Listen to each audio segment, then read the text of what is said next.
madame, monsieur, un plaisir de vous retrouver dans ce journal.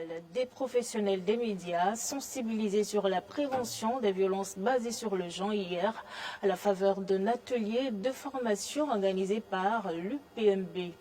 Sur ordre de la Direction générale de l'enseignement supérieur, 14 étudiants de la FSA de l'Université d'Abomey-Calavi empêchés et exclus de l'examen national.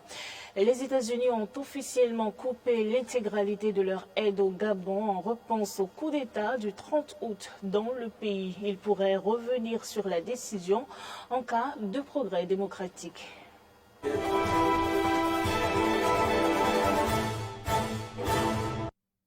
Vous faites bien, madame, monsieur, de toujours préférer Eden TV pour vous informer. La Banque mondiale promeut un nouvel instrument du climat des affaires, le business Rudy. L'approche conceptuelle et la méthodologie de cet instrument d'évaluation est au cœur d'un atelier national de 4 jours ouvert hier au Palais des Congrès de Cotonou. Le compte rendu. L'évaluation du climat des affaires renaît sous le vocable de Business Ready, en abrégé B-Ready, après 3 ans de suspension du Doing Business. Le B-Ready vient améliorer et remplacer ce précédent instrument. Il vise à faciliter l'investissement privé, à créer des emplois et à améliorer la productivité afin d'aider les pays à accélérer le développement de manière inclusive et durable. La rencontre de ce matin, c'est une rencontre vraiment de vulgarisation d'un nouvel outil pour évaluer le climat des affaires. C'est un outil qui vient suite à un outil qui avait été très connu, qui s'appelait le Doing Business. Donc c'est sa nouvelle version qu'on vient présenter aux parties prenantes au Bénin, c'est-à-dire le secteur privé, les entités gouvernementales qui servent le secteur privé pour leur présenter ce nouvel index, sa méthodologie et ses particularités et comment ça va continuer à supporter les réformes du climat des affaires au Bénin. Je pense que ça donne une voix encore plus forte au secteur privé pour partager ses expériences, pour dire là où ça marche moins, et pour avoir un dialogue continu avec le gouvernement pour améliorer le climat des affaires et attirer des investissements privés dans le pays. Dans le rang des participants, la réforme est bien accueillie. Cependant, l'implication des experts dans cette réforme reste la préoccupation majeure. Aujourd'hui, les critères de notation sont plus clairs. Je crois que le point qu'on a tous touché aujourd'hui, c'est surtout au niveau des experts, ceux qui pourront apprécier. Parce que notre pays s'est tellement fait beaucoup de réformes, mais les réformes ne sont pas très tôt vulgarisées. Donc je pense que si tous les experts sont informés des réformes, je pense que le Bénin sera vraiment placé sur une bonne base et la notation par rapport aux autres pays va nous permettre d'être mieux appréciés. C'est vrai, ce n'est pas nécessairement le résultat que nous attendons, mais c'est l'impact au niveau du secteur privé surtout. Parce que s'il y a des réformes qui n'arrangent pas le secteur privé, ce n'est pas bon pour l'économie de notre pays. Le BIREDI servira chaque année à évaluer le climat des affaires et des investissements dans 180 pays dans le Bénin. C'est pourquoi la directrice adjointe de cabinet du ministre de l'Économie et des Finances en appelle à la détermination des différents acteurs. Adidjatou Zanouvi. Comme son nom l'indique, le BIREDI est considéré comme une référence pour les entreprises. Il se présente sous la forme d'un indice censé évaluer chaque année la situation des affaires et des investissements dans plus de 180 pays du monde. Le déploiement de l'évaluation BIREDI passera par une phase pilote de 3 étapes. Ces 3 exercices pilotes permettront d'affiner la méthodologie et aboutiront à la base de référence pour l'ensemble des données du projet BIREDI. Pour ce faire, je voudrais solliciter de votre part le même engagement et la même détermination ayant permis au Bénin de se hisser au fil des années au rang des meilleurs réformateurs dans le monde. Le Business Ready, qui signifie littéralement « prêt pour les affaires », a pour objectif de couvrir plus de 190 pays d'ici 2025. Et puis un autre atelier a eu lieu hier à Cotonou. Il s'agit bien sûr de l'atelier organisé par l'Union des professionnels des médias du Bénin. La clinique d'assistance juridique et psychologique aux acteurs des médias du Bénin est désormais opérationnelle. Une cérémonie a consacré le lancement officiel de ces activités à Cotonou. Elle a été présidée par la présidente de l'UPMB, Clémence Tonoukoua.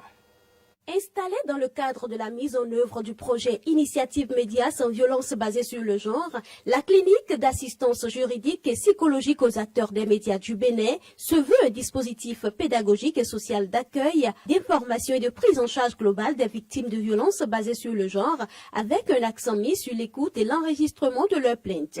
L'objectif est de prévenir et combattre les violences basées sur le genre dans les médias au Bénin. La présidente de l'Union des professionnels des médias du Bénin, UPMB, lève un point de voile sur les missions de ce dispositif. Offrir un accompagnement aux victimes de harcèlement sexuel et de violences basées sur le genre dans les médias à travers différentes activités. Dispenser des formations en vue du développement de la culture de la dénonciation des faits, recevoir et écouter les victimes, prodiguer des conseils juridiques, assurer la prise en charge psychologique sur la base d'un partenariat établi avec une psychologue, dénoncer les victimes aux juridictions compétentes et les cas de harcèlement sur la base d'un partenariat établi avec un juriste. Maître Priska Ogoubiyi, avocate à la Cour, et Amélie Aplogan, psychologue, constituent la cheville ouvrière de la clinique. Tout en préconisant la prévention, elles promettent de jouer pleinement leur partition dans la lutte contre ce fléau que constituent les violences basées sur le genre. Je serai là, et je suis là, ensemble avec la psychologue, parce que c'est aussi nécessaire pour ensemble qu'on puisse mener plus la prévention. C'est la prévention qui porte. Et comme on le dit, il ne faut pas jeter l'eau du bain avec le bébé. Autant que faire se peut, on peut soutirer le bébé avant que l'eau ne soit versée. C'est la raison d'être de moi, ma présence. Donc, je voudrais inviter les professionnels des médias, en l'occurrence les femmes, à dénoncer au plus tôt. Je voudrais tout particulièrement m'adresser aux hommes. Ces hommes qui sont poussés dans la souffrance psychique, juste parce qu'ils ont vu telle personne porter tel habit. Ils peuvent s'approcher de nous le plus tôt possible pour se voir éteindre les pulsions. Présent à la cérémonie, le représentant du président de la Haute Autorité de l'Audiovisuel et de la Communication AC et la représentante de la ministre des Affaires sociales ont donné l'assurance que leur accompagnement ne fera pas défaut. Et je vous l'annonçais dans les titres, 14 étudiants empêchés et exclus de l'examen national à la FSA de l'Université d'Abomey-Calavi jusque-là pour raisons inconnues sur ordre de la Direction générale de l'enseignement supérieur qui aurait sorti une note circulaire excluant ce nombre provenant de l'Institut supérieur agro-pastoral de biotechnologie et de l'environnement ISAPAB. Le président de l'ISAPAB donne ici des explications sur la situation. Suivons-le au micro de nos confrères de Reporters Bénémonde. Tous nos étudiants sont enregistrés et leur dossier est validé. Alors, l'examen devait se dérouler normalement le lundi passé. Les étudiants sont venus, puisque en temps, il y a une liste de retardataires d'étudiants. Et la ministre nous a demandé d'organiser la soutenance pour ces étudiants pour leur permettre de passer aussi l'examen, ce que nous avions fait. À la grande surprise, ce matin, nous avions constaté que les 14 étudiants qui ont été régulièrement enregistrés et sur la plateforme ont été écartés de l'examen national. J'ai été informé par le coordonnateur des études et quand je me suis rendu sur le site, j'ai vu le conseiller technique du ministre. Je lui ai posé la question de savoir ce qui ne va pas et ce qu'on reproche à ces étudiants. Il m'a dit qu'il n'est pas là en tant que conseiller du ministre, mais qu'il est là en tant que superviseur. J'ai vu le représentant de l'ADEC. Et le représentant de l'ADEC m'a dit qu'ils ont reçu une liste, que la liste de ces étudiants ne se retrouve pas sur la liste qu'ils ont reçue. Donc je leur ai présenté la liste qu'eux-mêmes nous ont transmise par rapport à l'examen national. Donc de là, il m'a demandé d'aller voir le chef centre qui est le doyen de la faculté des sciences agronomiques. À ma grande surprise, j'ai appelé le chef service examen et concours qui me dit, après échange avec le chef centre, qui n'a pas pu me donner d'explication que le DGS s'apprête à nous envoyer une autre circulaire que les 14 étudiants sont exclus du processus de l'examen national. Alors, à l'heure où je suis en train de vous parler, je n'ai pas reçu de lettre circulaire et les dossiers sont enregistrés. Voilà la liste qui est validée par la DEC, la liste qu'on a reçue, et les étudiants qui ont quitté partout et qui sont venus pour composer sont là en train d'errer sans être autorisés à suivre l'examen national. La première édition de la dictée solidaire s'est tenue samedi avec un test qui parle d'objectifs du développement durable. 3 catégories de candidats ont participé à ce jeu concours plein d'enjeux. Clémence Tonoukouan. Au total, 11 candidats ont été primés à l'issue de cette première édition de la dictée solidaire. Fruit d'un partenariat entre l'agence WAX et le ministère du Cadre de vie et du Développement durable, l'événement vise à promouvoir le bien écrire en français et à soutenir la lutte contre la drépanocytose au Bénin. 3 catégories de candidats étaient en lice. Une compétition de dictée avec derrière un but solidaire. Et pour cette première édition, nous avons décidé de soutenir la cause de la lutte contre la drépanocytose au Bénin. Notre objectif principal, c'est de vous reconnecter aux défis littéraires, de nous frotter à quelques difficultés de la langue française, mais aussi et surtout de passer un moment convivial. L'exercice que nous faisons est un exercice pour dire que chacun de nous, que chacune de nous, que chaque institution, quand elle le peut, apporte sa petite pierre à ce que cet édifice se construise. Le deuxième enjeu pour nous, dans notre approche RSE, en tant que PME, c'est de dire soutenons une cause, soutenons un sujet qui nécessite d'être mis en lumière.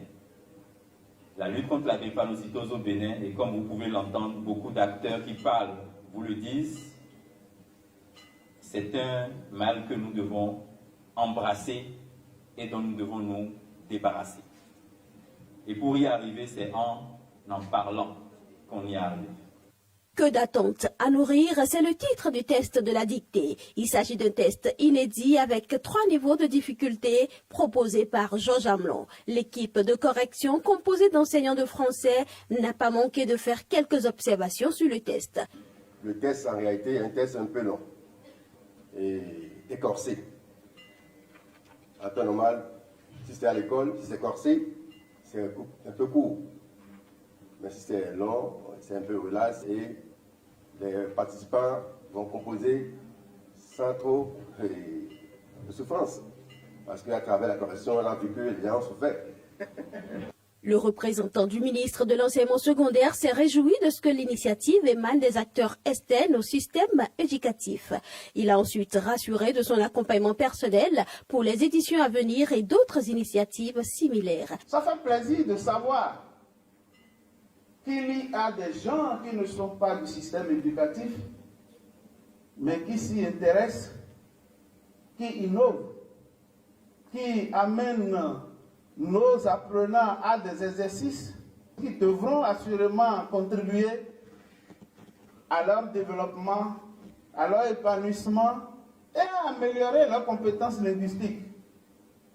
Je trouve que c'est une initiative que nous, de notre position au niveau du système éducatif, nous devons accompagner. Entre la correction des feuilles et la proclamation des résultats, les participants ont eu droit à un panel sur le thème « Enfants, parents et écran », puis à une présentation sur la drépanocytose.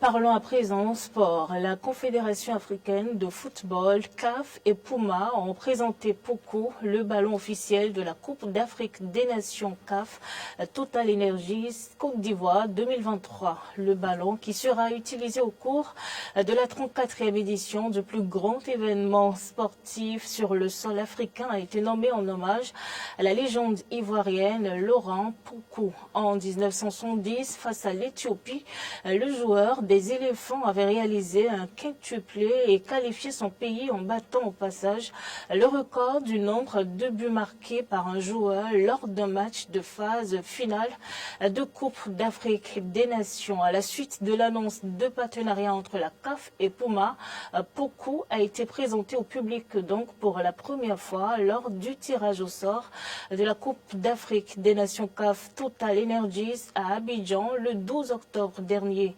Le Le ballon officiel Poko reprend les 3 couleurs principales du drapeau de la Côte d'Ivoire, le blanc, l'orange et le vert, tout en incorporant les dernières technologies qui révolutionneront le jeu sur le continent et même au-delà du continent. La Coupe d'Afrique des Nations se déroulera du 13 janvier au 11 février 2024 dans les villes d'Abidjan, de Bouaké, de Korogo, de San Pedro et de Yamoussoukro.